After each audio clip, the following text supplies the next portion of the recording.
ভারতবর্ষের পুণ্যজন্মা মহাপুরুষদের বাণী হল সনাতন বাণী। অমৃতের পুত্রদের এই বাণী আমাদের জীবনকে পবিত্র করুক।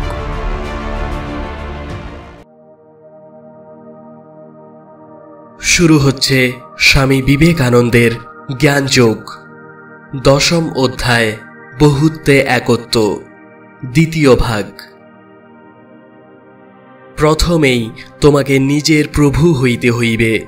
ওঠো, নিজেকে মুক্ত করো, এই সকল নিয়মের বাহিরে যাও, কারণ এই নিয়মগুলি তোমাকে সর্বতোভাবে নিয়ন্ত্রিত করে না। উহারা তোমার প্রকৃত স্বরূপের অতি সামান্য মাত্র প্রকাশ করে। প্রথমে জানো তুমি প্রকৃতির দাস নও, কখনো ছিলে না, কখনো হইবেও না। প্রকৃতিকে আপাতত অনন্ত বলিয়া মনে হয় বটে, কিন্তু বাস্তবিক উহা সসীম। উহা সমুদ্রের একটি বিন্দু মাত্র। তুমি বাস্তবিক সমুদ্র স্বরূপ। তুমি চন্দ্র, সূর্য, তারা সকলেরই অতীত। তোমার অনন্ত স্বরূপের তুলনায় উহারা বুদ্বুদ মাত্র। ইহা জানিলে তুমি ভালো মন্দ দুই জয় করিতে পারিবে। তখনই তোমার সমগ্র দৃষ্টি একেবারে পরিবর্তিত হইয়া যাইবে। তখন তুমি দাঁড়াইয়া বলিতে পারিবে, মঙ্গল কি সুন্দর, অমঙ্গল কি অপূর্ব। বেদান্ত ইহাই করিতে বলে। বেদান্ত বলে না সোনার পাত মুড়িয়া ক্ষতস্থান ঢাকিয়া রাখো, আর যতই ক্ষত পুচিতে থাকে আরও বেশি সোনার পাত দিয়া মুড়িতে থাকো। এই জীবন একটা কঠিন সমস্যা, সন্দেহ নাই। যদিও ইহা বজ্রবৎ দুর্ভেদ্য মনে হয়, তথাপি যদি পারো সাহসপূর্বক ইহার বাহিরে যাইবার চেষ্টা করো।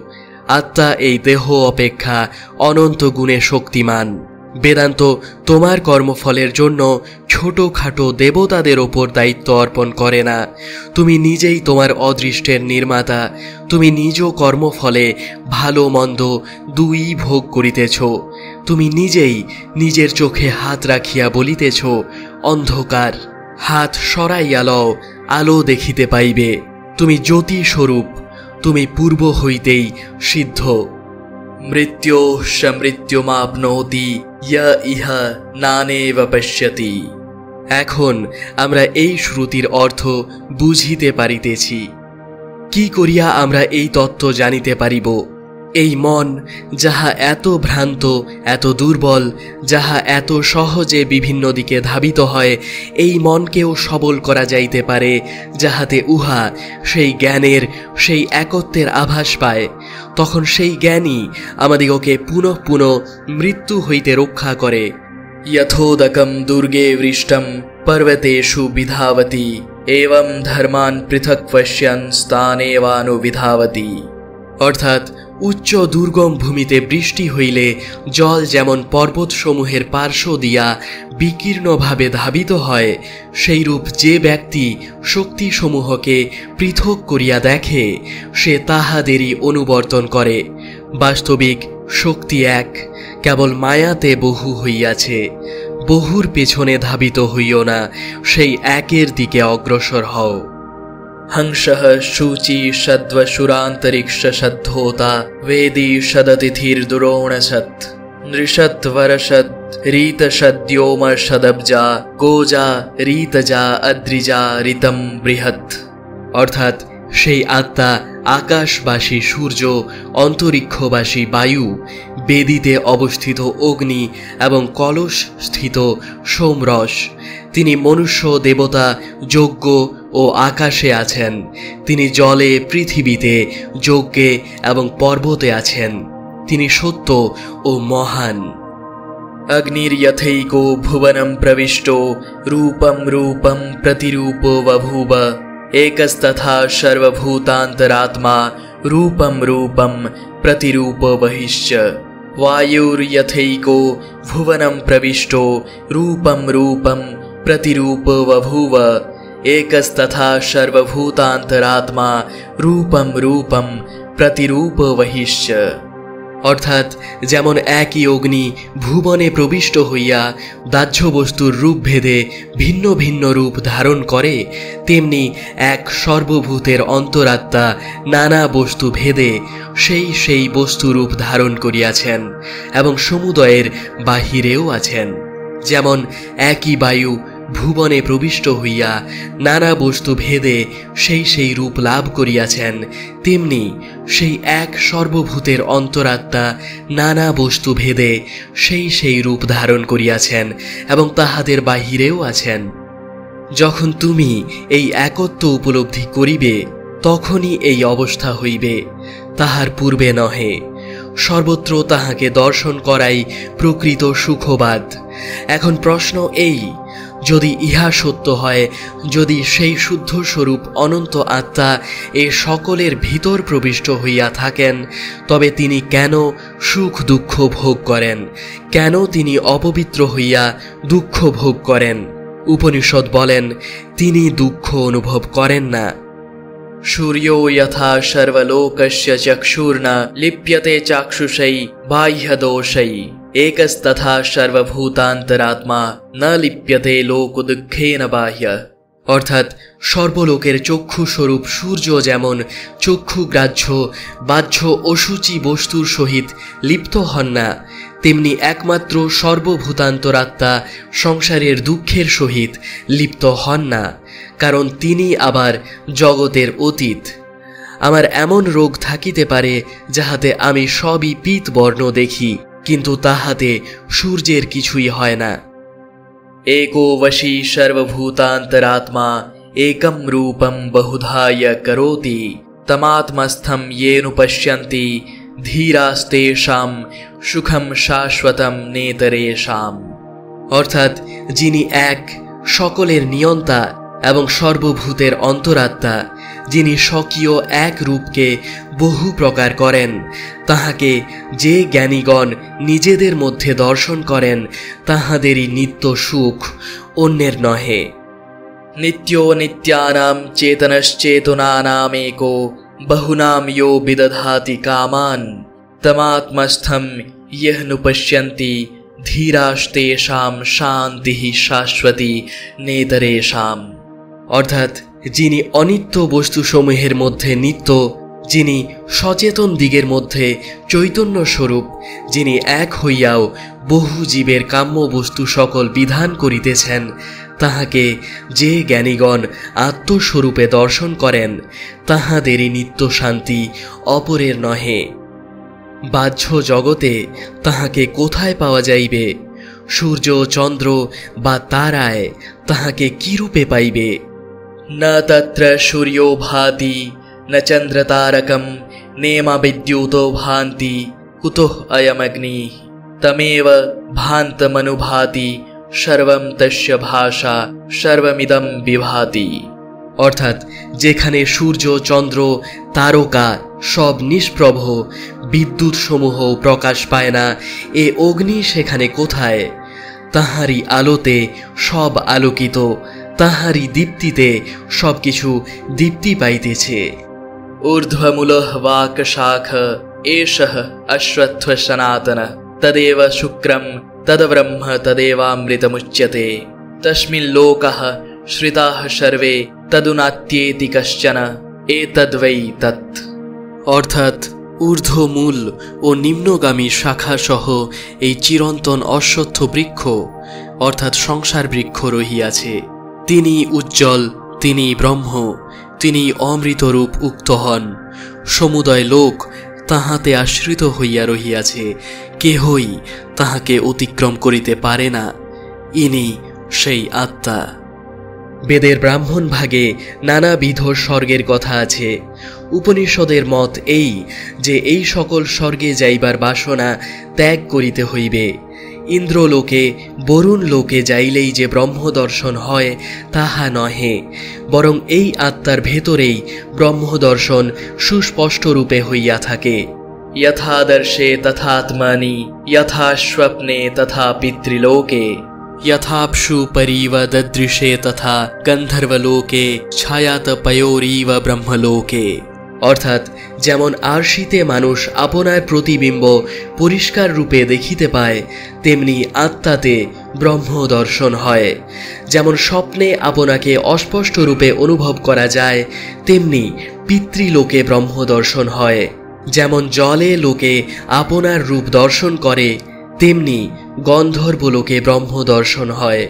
যেমন আলোক ও ছায়া পরস্পর পৃথক, সেইরূপ ব্রহ্মলোকে ব্রহ্ম ও জগতের পার্থক্য স্পষ্ট উপলব্ধি হয়, কিন্তু তথাপি পূর্ণরূপে ব্রহ্ম দর্শন হয় না।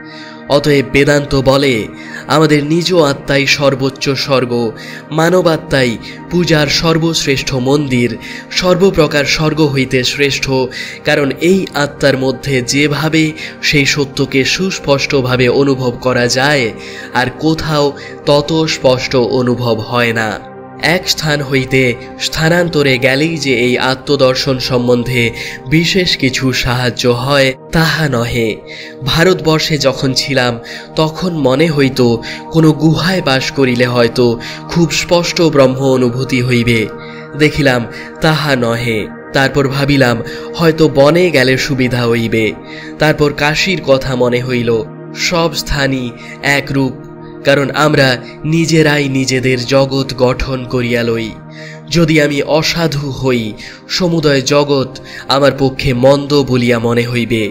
উপনিষদ ইহাই বলেন, আর সেই একই নিয়ম সর্বত্র খাটিবে। যদি এখানে আমার মৃত্যু হয় এবং যদি স্বর্গে যাই, সেখানেও এখানকারই মতো দেখিব। যতক্ষণ না তুমি পবিত্র হইতেছ, ততক্ষণ গুহা, অরণ্য, বারাণসী অথবা স্বর্গে যাওয়ায় বিশেষ কিছু লাভ নাই। আর যদি তোমার চিত্তদর্পণকে নির্মল করিতে পারো, তবে যেখানেই থাকো না কেন তুমি প্রকৃত সত্য অনুভব করিবে। অতএব এখানে ওখানে যাওয়া বৃথা শক্তি ক্ষয় মাত্র।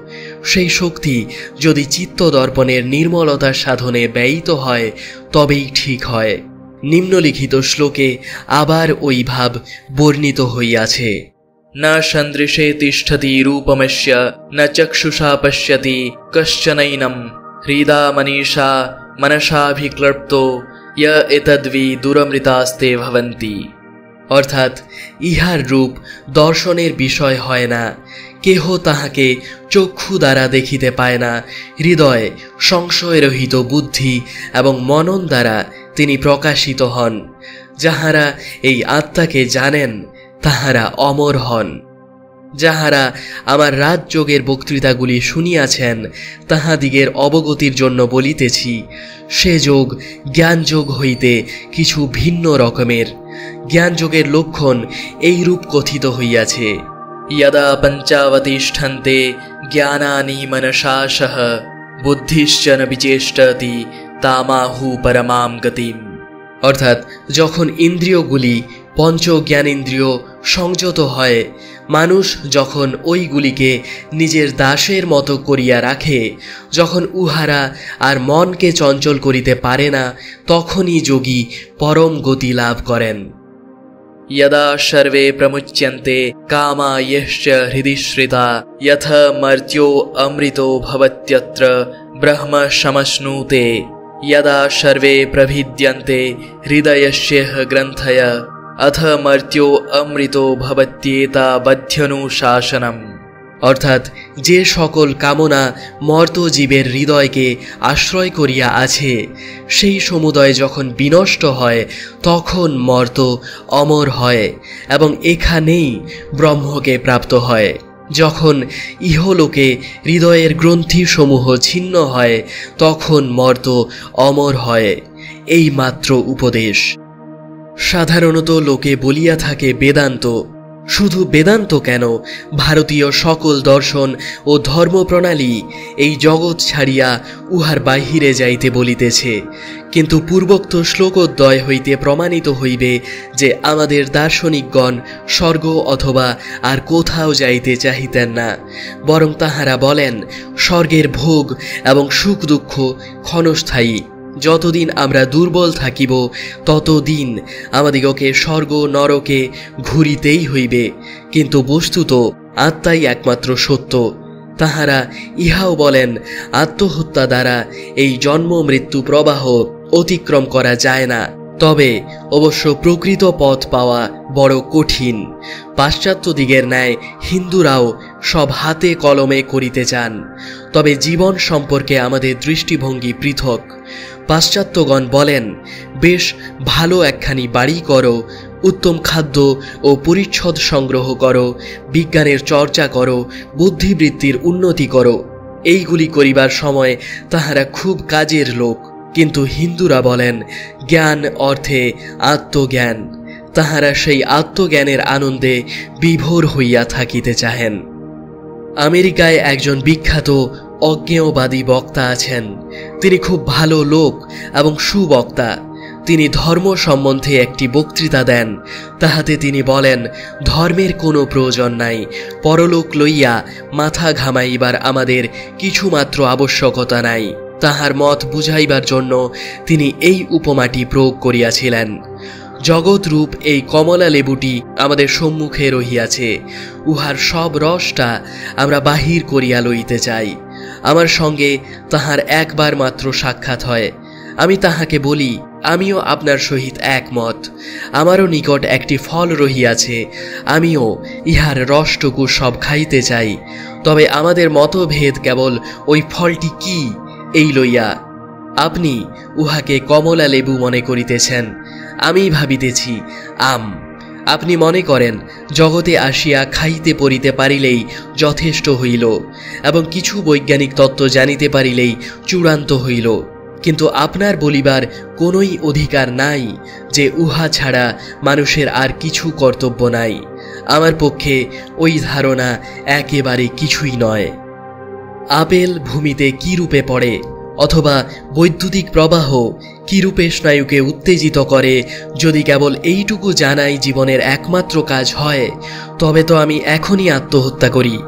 আমার সংকল্প সব কিছুর মর্মস্থল অনুসন্ধান করিব, জীবনের প্রকৃত রহস্য কি তাহা জানিব। তোমরা প্রাণের ভিন্ন ভিন্ন বিকাশের আলোচনা করো, আমি প্রাণের স্বরূপ জানিতে চাই। আমার দর্শন বলে, জগৎ ও জীবনের সমুদয় রহস্যই জানিতে হইবে। স্বর্গ নরক প্রভৃতির কুসংস্কার দূর করিয়া দিতে হইবে। যদিও এই পৃথিবীর মতো ওইগুলির ব্যবহারিক সত্তা আছে, আমি এই আত্মার অন্তরাত্মাকে জানিব, উহার প্রকৃত স্বরূপ জানিব, উহা কি তাহা জানিব।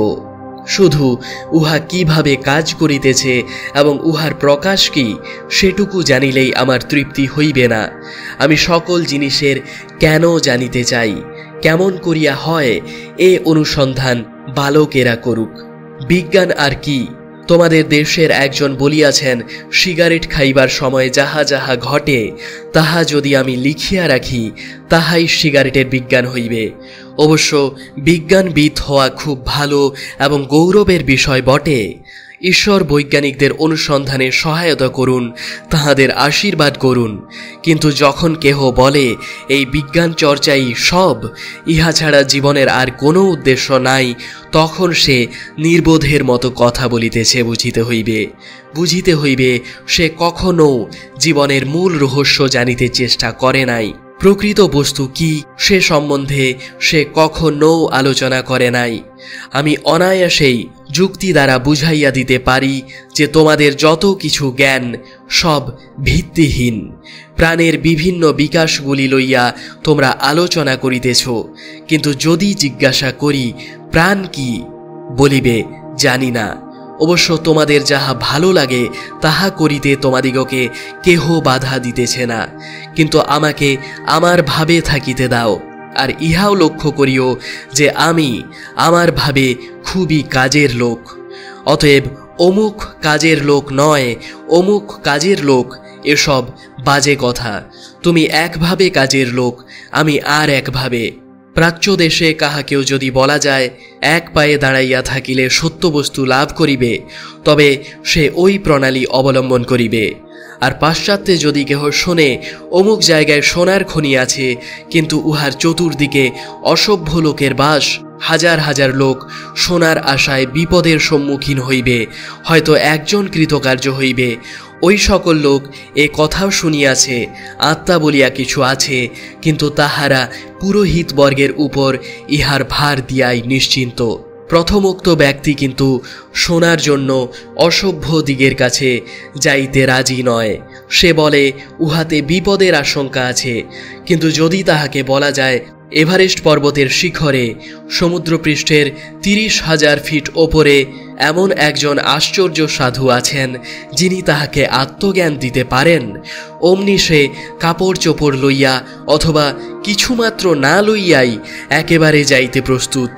এই চেষ্টায় হয়তো 40,000 লোক মারা যাইতে পারে, একজন হয়তো সত্য লাভ করিবে। ইহারাও একদিকে খুব কাজের লোক। তবে লোকের ভুল হয় এইরূপ চিন্তা করা যে তুমি যেটুকুকে জগৎ বলো সেইটুকুই সব।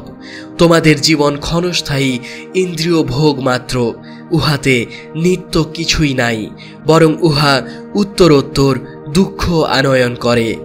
আমার পথে অনন্ত শান্তি, তোমার পথে অনন্ত দুঃখ। আমি বলি না যে তুমি যাহাকে প্রকৃত কাজের পথ বলিতেছ তাহা ভ্রম। তুমি নিজে যেরূপ বুঝিয়াছ তাহা করো, ইহাতে পরম মঙ্গল হইবে। কিন্তু তাই বলিয়া আমার মতকে নিন্দা করিও না। আমার পথও আমার ভাবে আমার পক্ষে কার্যকর পথ। এসো, আমরা সকলে নিজ নিজ প্রণালীতে কাজ করি। ঈশ্বরেচ্ছায় যদি আমরা উভয় দিকেই কর্মকুশল হইতাম তাহা হইলে বড় ভালো হইত। আমি এমন অনেক বৈজ্ঞানিক দেখিয়াছি যাহারা বিজ্ঞান ও অধ্যাত্ম তত্ত্ব উভয় দিকেই কাজের লোক, আর আমি আশা করি কালে সমুদয় মানব জাতি ওইভাবে উভয়ত্র কাজের লোক হইবে। মনে করো এক কড়া গরম জল হইতেছে, সেই সময় কি হইতেছে তাহা যদি লক্ষ্য করো, দেখিবে এক কোণে একটি বুদবুদ উঠিতেছে, অপর কোণে আর একটি উঠিতেছে।